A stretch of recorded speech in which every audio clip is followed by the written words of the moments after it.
Assalamualaikum warahmatullahi wabarakatuh. Perkenalkan, nama saya Budiaman dengan NIM 200.004, Prodi Pendidikan Bahasa dan Sastra Indonesia di STK BBG Banda Aceh.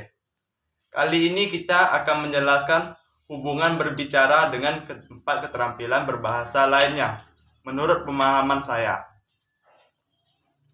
Sebagaimana kita ketahui, empat keterampilan berbahasa yaitu berbicara, menulis, membaca, dan menyimak atau mendengarkan.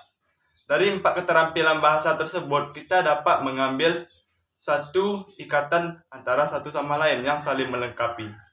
Yang pertama adalah hubungan berbicara dengan menulis. Sebagaimana kita ketahui, berbicara adalah bentuk komunikasi langsung, sedangkan menulis adalah bentuk komunikasi secara tidak langsung. Sedangkan ketika menulis, penulis bisa memilih kata-kata, urutan, dan materi terbaik untuk tulisannya. Namun, secara umum, keduanya sama-sama merupakan keterampilan berbahasa yang bersifat produktif atau sama-sama menyaring informasi dari satu sama lain. Yang membedakannya adalah kalau berbicara adalah kita membicarakannya langsung terhadap seorang penutur yang akan kita bicarakan. Sedangkan penulis secara tidak langsung melalui tulisan, misalnya kita menulis di dalam buku dan menyampaikannya kepada orang lain secara tidak langsung. Dan yang kedua adalah hubungan keterampilan berbicara dengan keterampilan membaca. Tentu hubungan ini sangat erat dan melekat saling melengkapi. Keterampilan berbaca memiliki kaitan yang sangat erat dengan keterampilan berbicara. Semakin banyak orang membaca, tentunya semakin banyak pengetahuan yang diperolehnya. Dan sedikit orang membaca, maka semakin sedikit pula pengetahuan yang diperolehnya. Bagaimana seseorang dapat berbicara secara luas di depan khalayak atau di depan umum, sedangkan dia sebelumnya tidak membaca?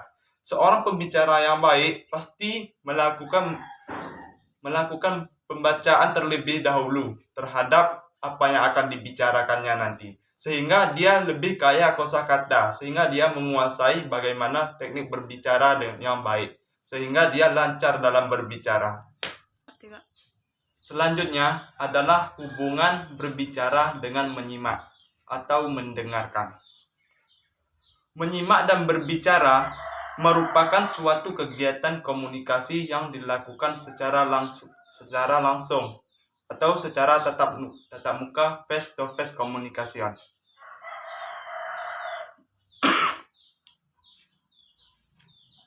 Antara menyimak dan berbicara terdapat hubungan yang erat. Hubungan yang erat tersebut sama-sama tidak dapat dipisahkan, sama dengan dua yang sebelumnya kita bahas.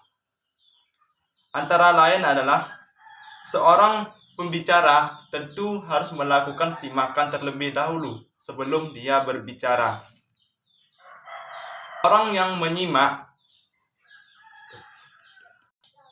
pasti menghasilkan bunyi, yang bunyi tersebut berasal dari simakannya, yang menjadi salah satu faktor bagaimana seseorang pembicara itu berbicara dengan baik melalui hasil simakannya. Yang kedua adalah berbicara merupakan bantuan alat-alat peraga. Simakan tersebut menjadi bantuan alat-alat peraga terhadap seseorang.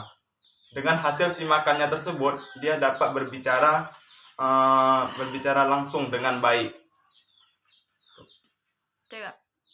Dan bunyi atau suara merupakan satu faktor penting bagaimana seorang pembicara bisa berbicara dengan baik.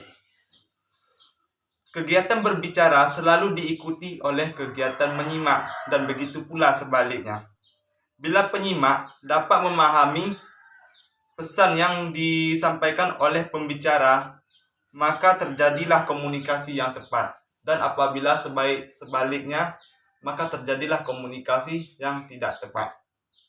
Jadi, seorang penyimak itu tidak hanya sekedar mendengarkan, akan tetapi menyaring bunyi-bunyi hasil dari tuturan oleh sang pembicara, sehingga apa yang dia dengarkan, apa yang dia ingat, yang sudah masuk ke dalam ingatannya, itulah yang akan menjadi pembahasannya. Itulah yang akan menjadi topik pembicaraannya ketika dia berbicara langsung di depan umum. Mungkin itu sekilas yang dapat kita sampaikan. Mohon maaf kalau ada kesalahan ataupun kekurangan kata-kata, mungkin ada kesalahan, mohon dimaafkan. Baiklah, saya akhiri. Silakan subscribe channel YouTube saya, Budiaman Yeti. Assalamualaikum warahmatullahi wabarakatuh.